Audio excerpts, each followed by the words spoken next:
Hello, everybody, and welcome to Lunchtime Listens. I'm Christina, I'm Megan. and today we are continuing the read of Twilight by Stephanie Meyer. I think what happened last time. So Far. Bella has moved to Forks from Arizona. She's just super hot, by the way. She hates it. It is cold and dark and just no sun, and she doesn't want to be here, but she has to be here, and she's trying to make it work with her dad, Charlie, police chief. And last chapter, Edward has come back from a camping trip with his family. So now something's different about him. He seems like he's not as tired, and he's, more Not fresh. rude. Yeah. He can carry a conversation. He's not looking like he's gonna bark from the smell of her. So something's different, and they look at different phases of the cells and prophase, anaphase, etc.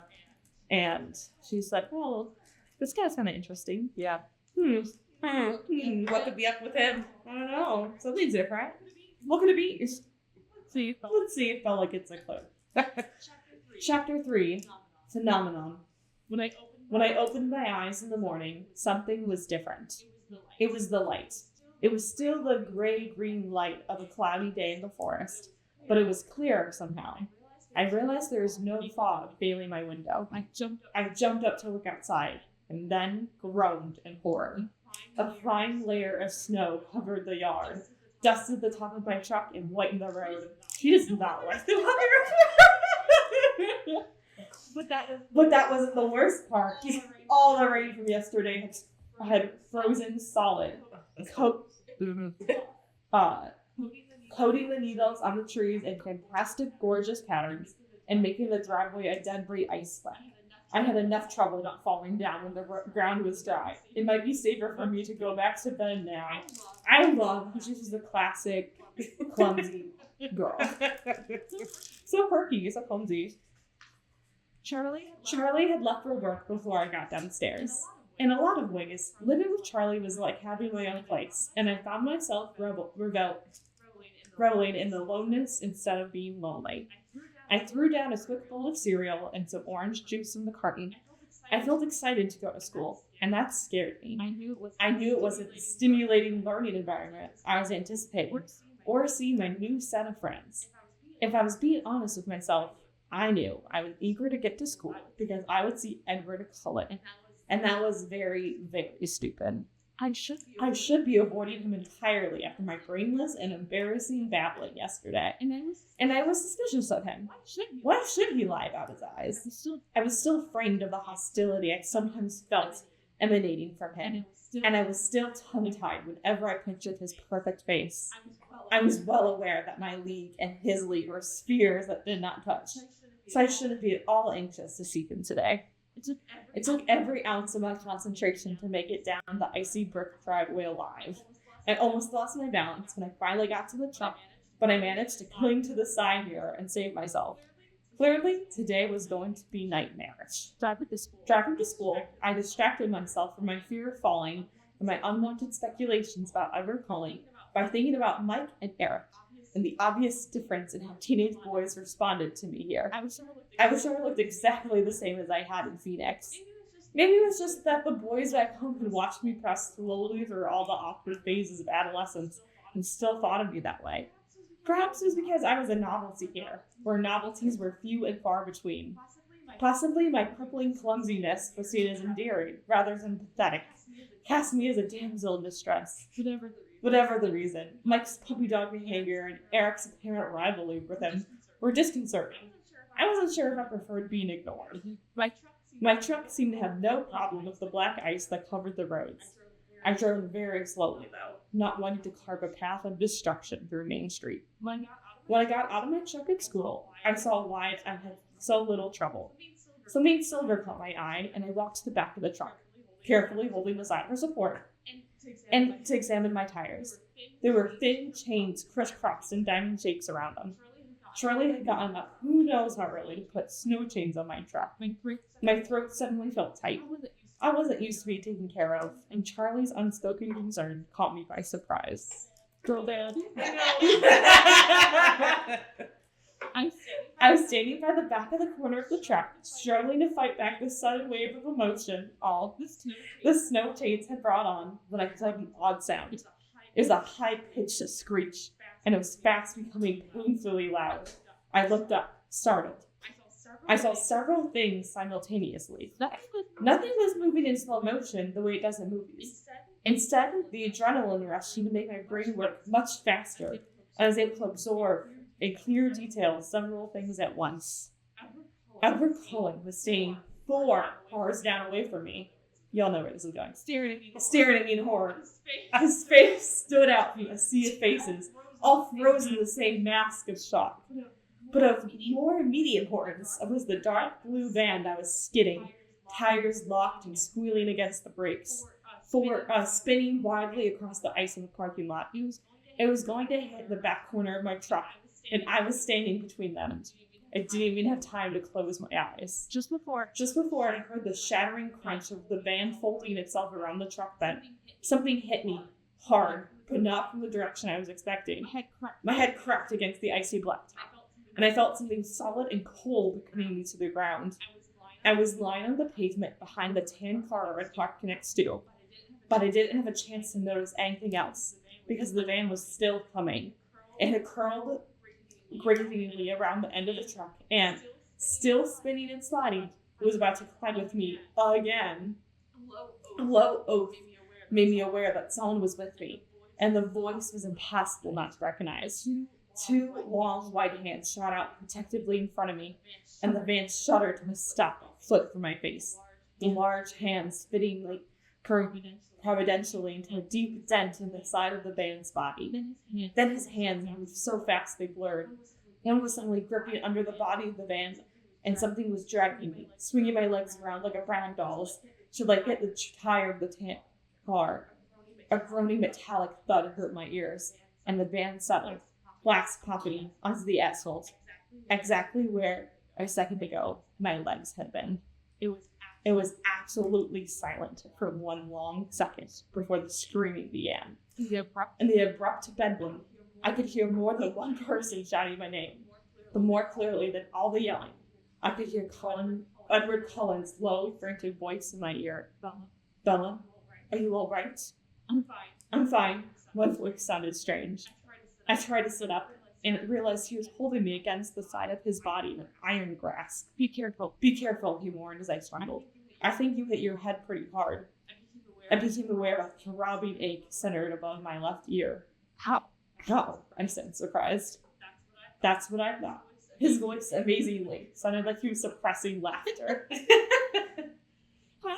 How in the... I trailed off, trying to clear my head, get my bearings. How did you get over here so fast? I was standing right next to you, Bella, he said, his tone serious again.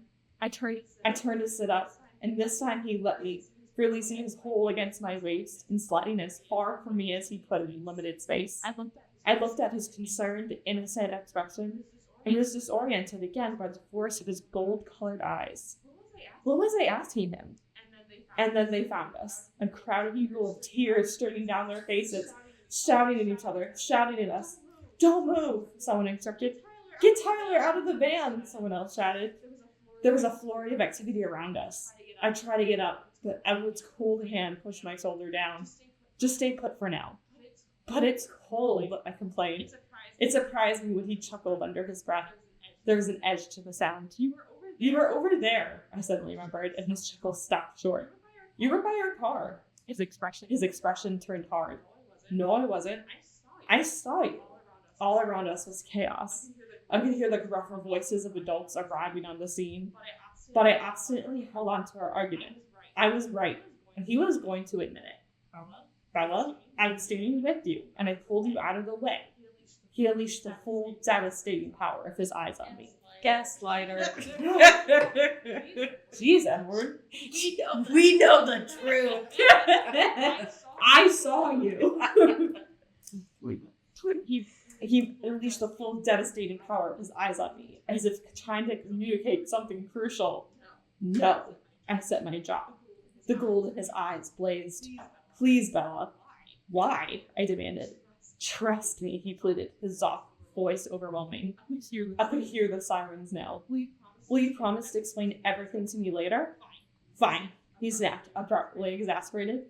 Fine, I repeated angrily. It took 6 EMTs and 2 teachers, Mr. Varner and Coach Clapp, to shift the van far enough away from us to bring the instructors in. Edward vehemently refused his, and I tried to do the same, but the traitor told them I'd hit my head and probably had a concussion. He's definitely trying to be like, she hit her head, just in case. She's talking crazy. Women. I almost died of humiliation when they put on the neck brace. It looked like the entire school was there, watching soberly as they loaded me in the back of the ambulance. Edward got to ride in the front. It was maddening. To make matters worse, Chief Swan arrived before they could get me safely away. All her dad, how long he yelled in panic when he recognized me on the stretcher. I'm completely fine, Dad, I sighed. There's nothing wrong with me. He turned to the closest EMT for a second opinion. This poor guy was just like, I put snow tires. Yeah. He's like, what happened?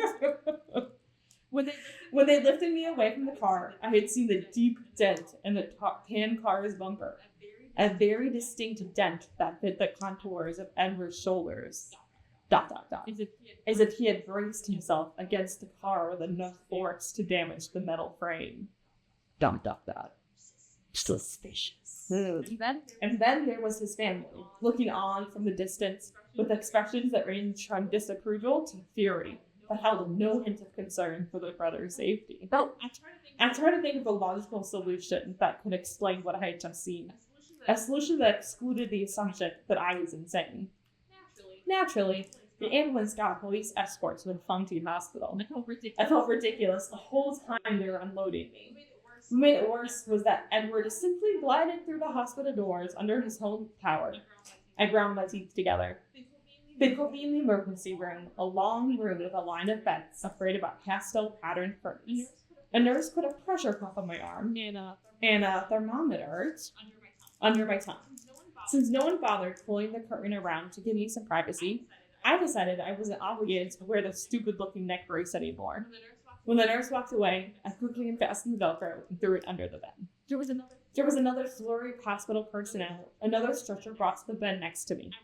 I recognized Tyler Crowley from my government class beneath the blood-stained bandages wrapped tightly around his head. Tyler looked 100 times worse than I felt, but he was staring anxiously at me. Bella, I'm so sorry. I'm fine, Tyler. You look awful. Are you all right? As we spoke, nurses began unwinding his soiled bandages, exposing a myriad of shallow slices all over his forehead and left cheek. He ignored me. I thought I was going to kill you. I was going too fast and hit the ice wrong. He winced as wonder started dabbing at his face. Don't worry about it. You missed me. How did you get out of the way so fast? You were there, and then you were gone. Edward pulled me out of the way. He looked confused. Who? Edward Cullen. He was standing next to me. I'd always been a terrible lie. I didn't sound convincing at all. Cullen? I didn't see him. Wow, it was also fast, I guess. Is he okay? I think so. He's here somewhere, but they didn't make him use a stretcher. I knew I wasn't crazy. What had happened? There was no way to explain what I'd seen. They wheeled me away then to x-ray my head. I told them there was nothing wrong, and I was fine. Not even a concussion. I asked if I could leave, but the nurse said I had to talk to a doctor first. So I was trapped in the ER, harassed by Tyler's constant apologies and promises to make it up to me. No matter how many times I tried to convince him I was fine, he continued to torment himself. Finally, I closed my eyes and ignored him. He kept up a remorseful mumbling. Poor guy. Oh my god. Hold on. Is she sleeping? A musical voice asked. My eyes flew open. Edward was standing at the foot of my bed, smirking. I glared at him. It wasn't easy. It would have been more natural to eyeball. Hey, Edward, I'm really sorry, Tyler began. Edward lifted a hand to stop him. No blood, no foul, he said, flashing his brilliant teeth. He moved to sit at the edge of Tyler's bed, facing me. He smirked again. So, what's the verdict? He asked me. There's nothing wrong with me at all, but they won't let me go, I complained. How come you weren't strapped to her booty like the rest of us? It's all about who you know, he answered. But don't worry, I came to spring you. Then a doctor walked around the corner and my mouth fell open. He was young. He was blonde. And he was handsomer than some movie stars I'd ever seen. He was pale, though, and tired looking, with circles under his eyes. From Charlie's description, this had to be Edward's father. So, Miss Swan, Dr. Collins said in a remarkably appealing voice. How are you feeling? I'm fine, I said for the last time I hoped. He walked the light board on the wall over my head and turned it on. Your x-rays look good, he said. Does your head hurt? Edward said you hit it pretty hard. It's fine, I repeated with a sigh, throwing a quick scowl through Edward. The doctor's cool fingers probed lightly along my skull. He noticed when I winced. Tender? He asked. Not really. And head works. I heard a chuckle and looked over to see Edward's patronizing smile. My eyes narrowed.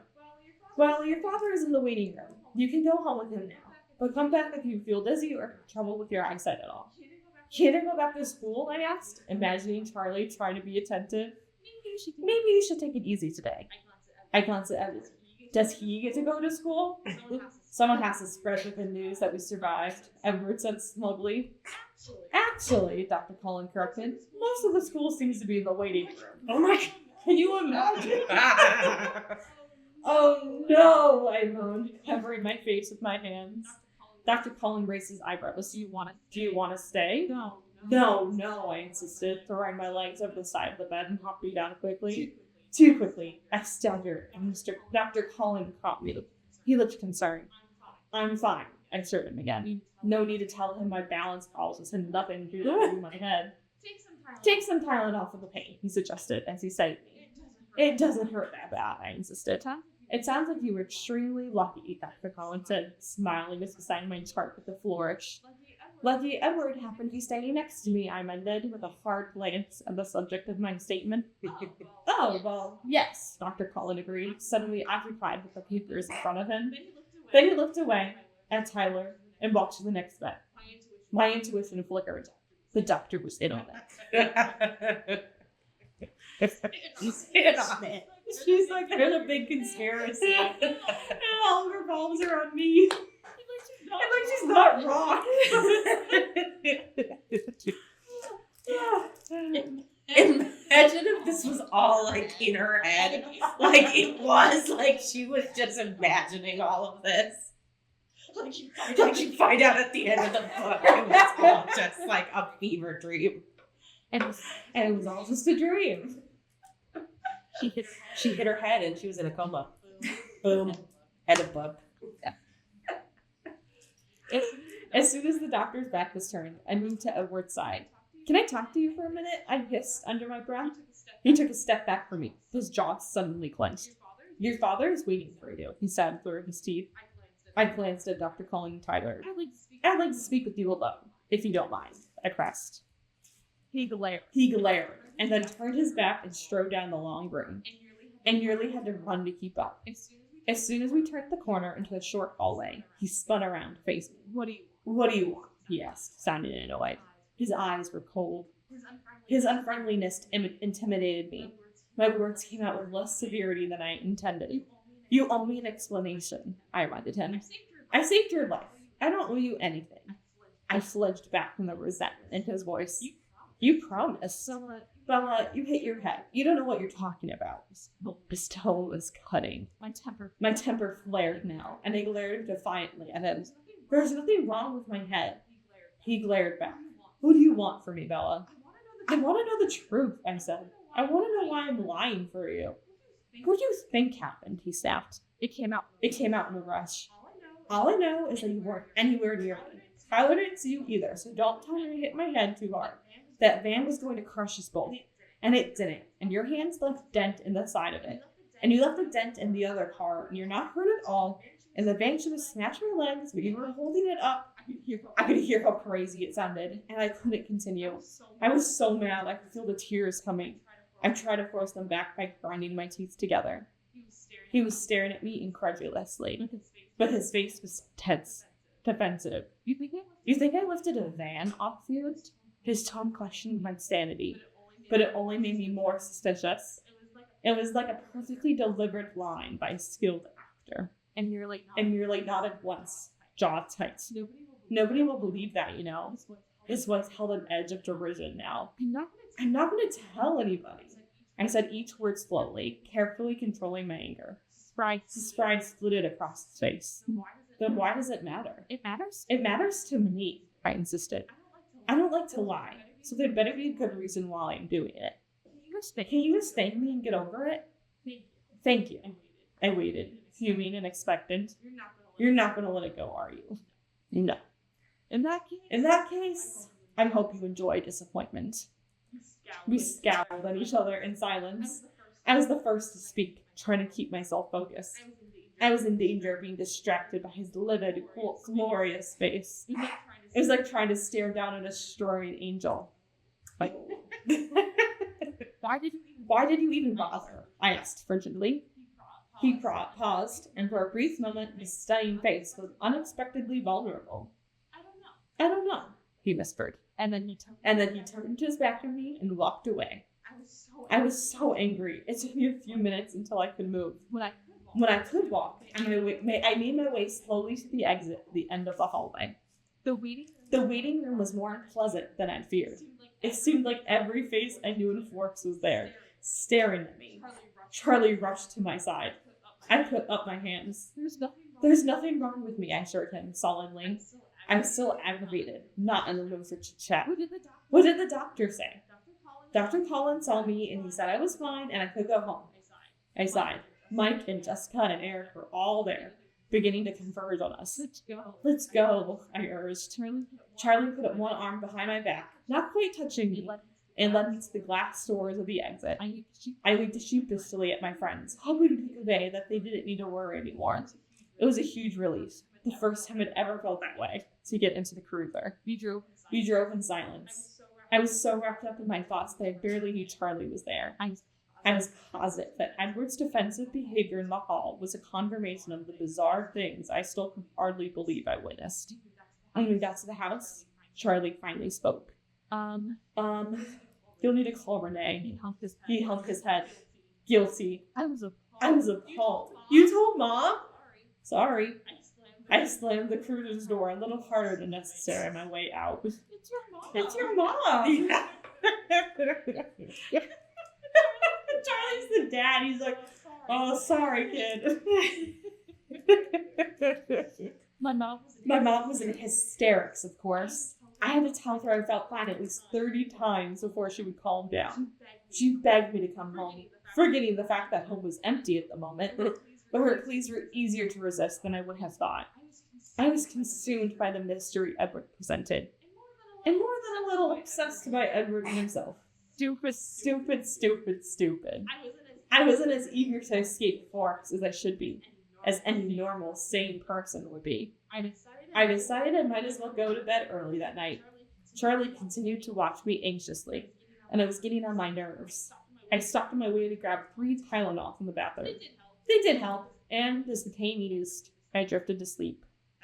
That was the first night I dreamed of Edward Cullen. Chapter 4, Invitations. In my dream, it was very dark, and what dim light there was seemed to be radiating from Edward's skin. I couldn't see his face, just his back, as he walked away from me, leaving me in the blackness. No matter how fast I ran, I couldn't catch up to him. No matter how loud I called, he never turned. Troubled, I woke in the middle of the night and couldn't sleep again for what seemed like a very long time. After that, he was in my dreams nearly every night, but always on the periphery, never within reach.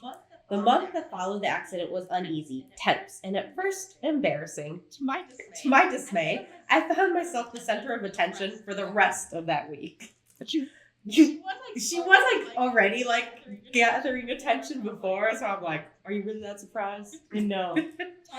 Tyler Crowley was impossible, followed me around, obsessed with making amends to me somehow. I tried to convince him what I wanted more than anything else was for him to forget all about it, especially since nothing had actually happened to me. But he remained insistent. He followed me between classes and sat at our now crowded lunch table. Mike and Eric were even less friendly toward him than they were to each other, which made me worry that I'd gained another unwelcome fan. No one seemed concerned about Edward, though I explained over and over that he was the hero, how he had pulled me out of the way and had nearly been crushed, too.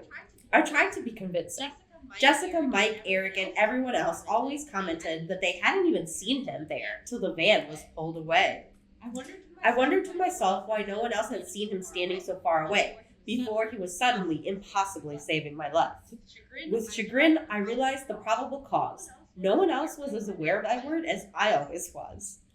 She's just like, her Edward senses are just always tingling. No one else watched him the way I did. How pitiful. That's in the book.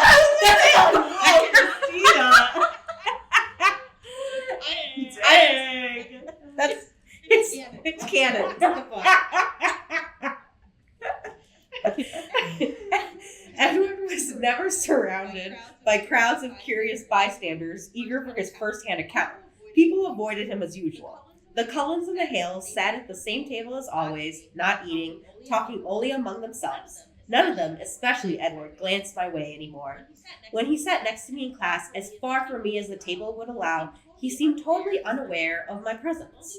Only now and then, when his fist would suddenly ball up, skin stretched even wider over the bones, did I wonder if he wasn't quite as oblivious as he appeared. He wished he hadn't pulled me from the path of Tyler's band. There was no other conclusion I could come to.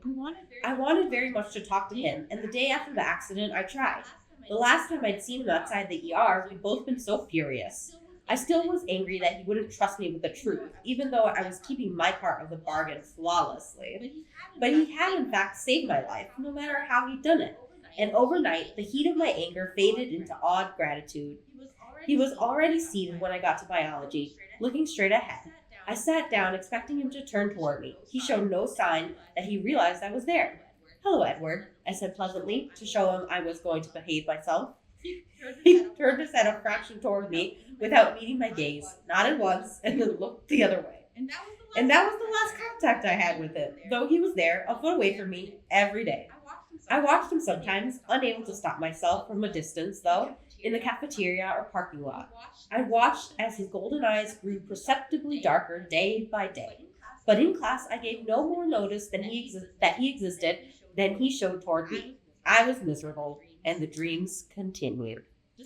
Despite my outright lies, the tenor of my emails alerted Renee to my depression, and she called a few times, worried. I tried to convince her it was just the weather that had me down. Mike, at least, was pleased by the obvious coolness between me and my lab partner. I could see he'd been worried that Edward's daring rescue might have impressed me, and he was relieved that it seemed to have the opposite effect. He grew more confident, sitting on the edge of my table to talk before biology class started, ignoring Edward as completely as he ignored us. The snow washed away for good after that one dangerously icy day. Mike was disappointed he'd never gotten to stage his snowball fight, but pleased that the beach trip would soon be possible. The rain continued heavily, though, and the weeks passed. Jessica made me aware of another event looming on the horizon. She called the first Tuesday of March to ask my permission to invite Mike to the Girls' Choice Spring Dance in 2 weeks. Are you sure you don't mind? You weren't planning to ask him, she persisted when I told her I didn't mind in the least. No, Jess, I'm not going, I assured her. Dancing was glaringly outside my range of abilities. It will be really fun. Her attempt to convince me was half-hearted. I suspected that Jessica enjoyed my inexplicable popularity more than my actual company. You have fun with Mike, I encouraged. The next day, I was surprised that Jessica wasn't her usual gushing self in trig and Spanish. She was silent as she walked by my side between classes, and I was afraid to ask her why. If Mike had turned her down, I was the last person she would want to tell. My fears were strengthened during lunch when Jessica sat as far from Mike as possible, chatting animatedly with Eric. Mike was unusually quiet. Mike was still quiet as he walked me to class, the uncomfortable look on his face a bad sign. But he didn't broach the subject until I was in my seat and he was perched on my desk. As always, I was electrically aware of Edward sitting close enough to touch, as distant as if he were merely an invention of my imagination. Maybe he is. So, Oh my God. I'm going to gaslight our viewers. There was never a character named Edward. She never actually met him. So, Mike said, looking at the floor, Jessica asked me to the spring dance. That's great. I made my voice bright and enthusiastic. You'll have a lot of fun with Jessica. Well, he floundered as he examined my smile, clearly not happy with my response. I told her I had to think about it. Why would you do that? Why would you do that? I let disapproval color my tone, though I was relieved he hadn't given her an absolute no. His His face was bright red as he looked down again. Pity shook my resolve. I was wondering. I was wondering if you might be planning to ask me. I paused for a moment, hating the wave of guilt that swept through me, but I saw from the corner of my eye Edward's head tilt reflexively in my direction. Mike, I think you should tell her yes, I said. Did you already ask someone? Did Edward notice how Mike's eyes flickered in his direction? No, I assured him. I'm not going to the dance at all. Why not? Mike demanded. I didn't want to get into the safety hazards that dancing presented, so I quickly made new plans. I'm going to Seattle that Saturday, I explained. I needed to get out of town anyway. It was suddenly the perfect time to go. Can't you go some other weekend? Sorry, no. So you shouldn't make Jess wait any longer. It's rude. Yeah, you're right, he mumbled and turned, dejected, to walk back to his seat. I closed my eyes and pressed my fingers to my temples, trying to push the guilt and sympathy out of my head.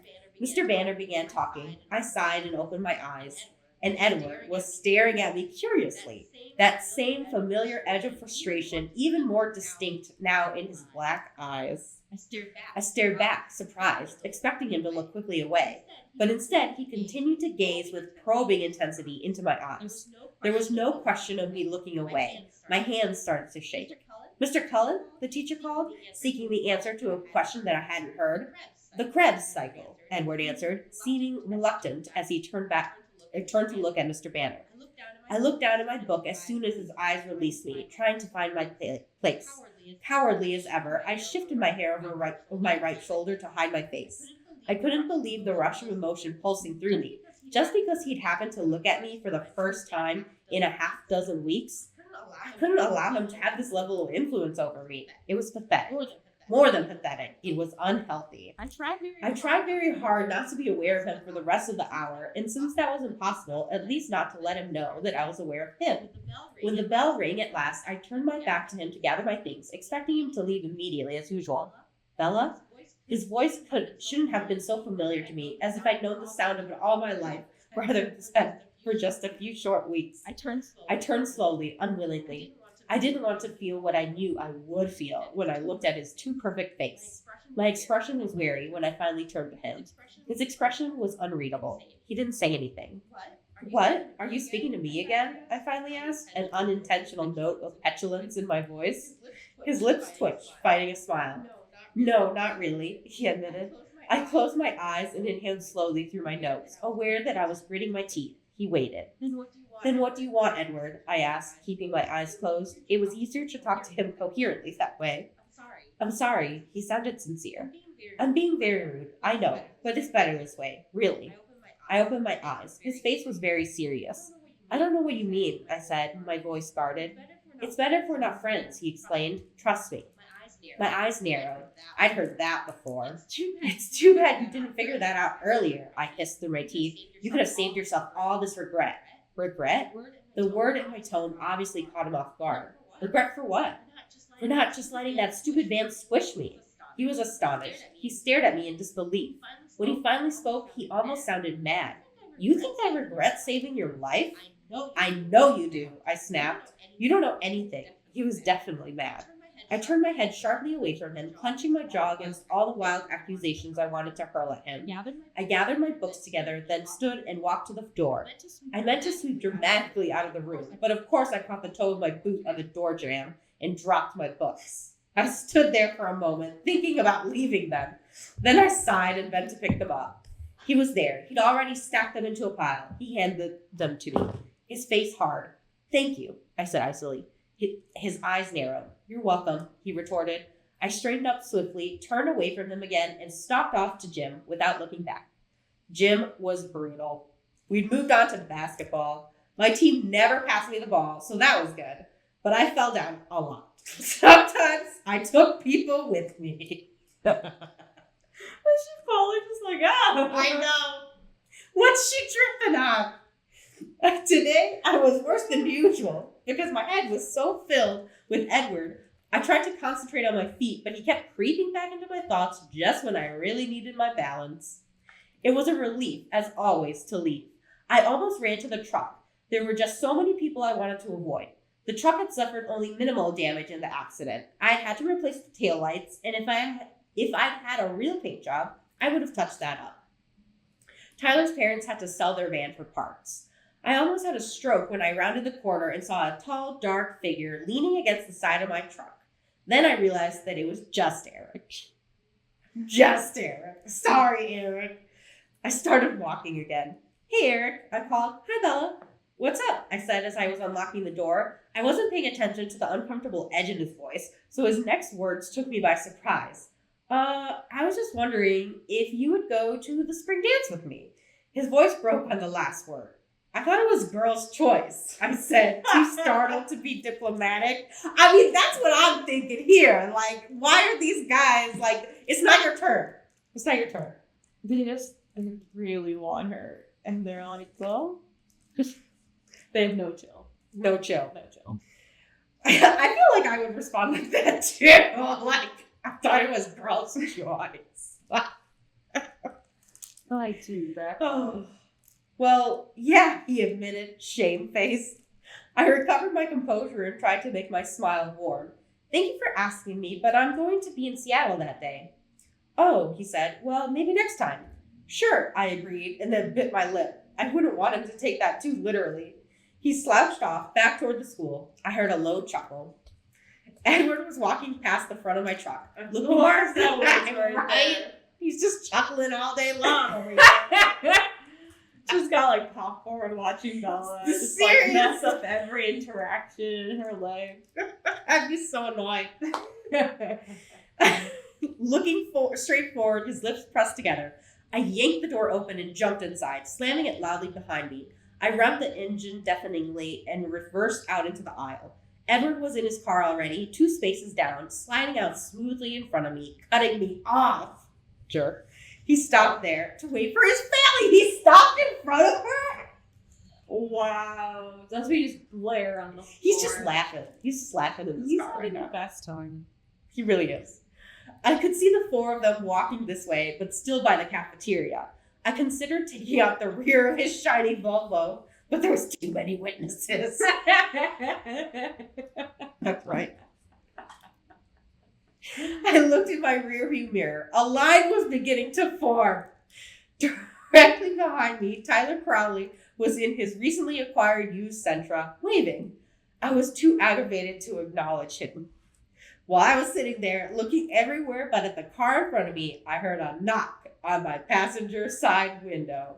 I looked over. It was Tyler. Not another one.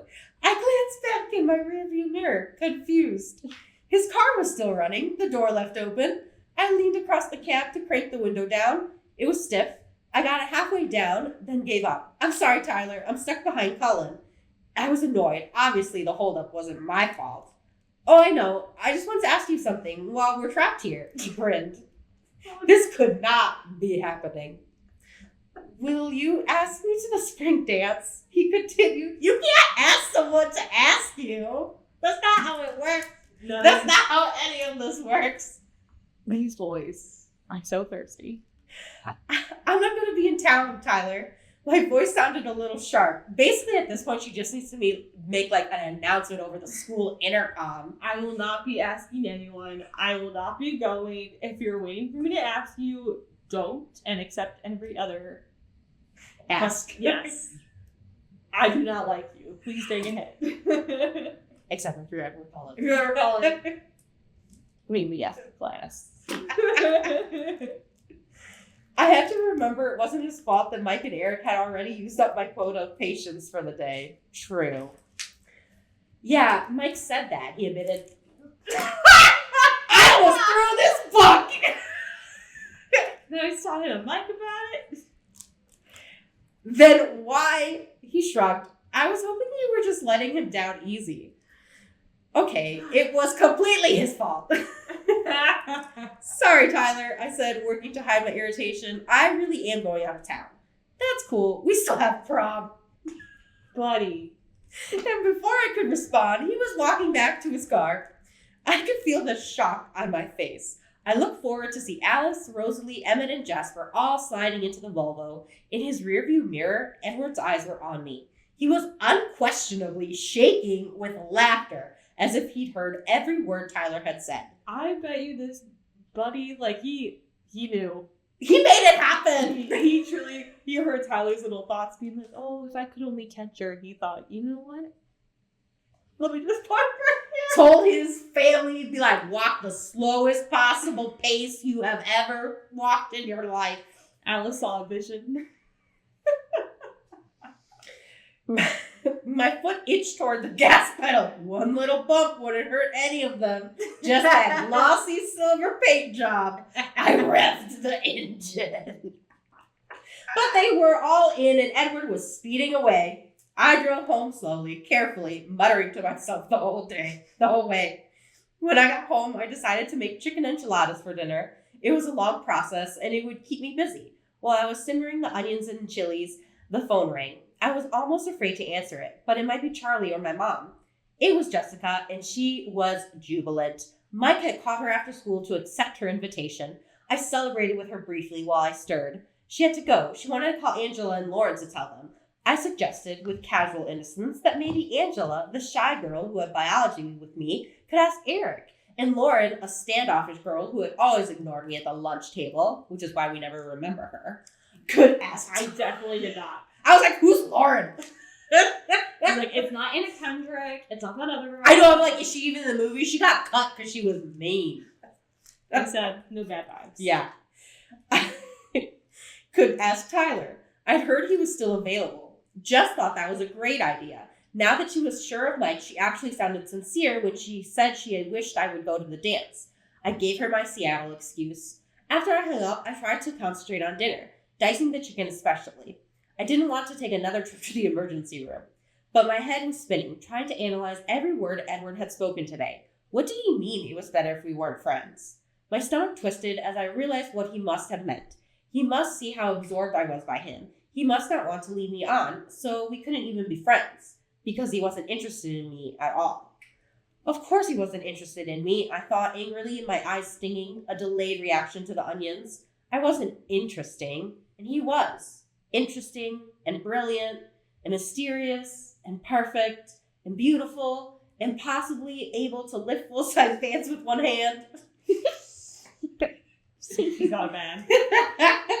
Well, that was fine. I could leave him alone. I would leave him alone. I would get through my self-imposed sentence here in purgatory, and then hopefully some school in the Southwest or possibly Hawaii would offer me a scholarship.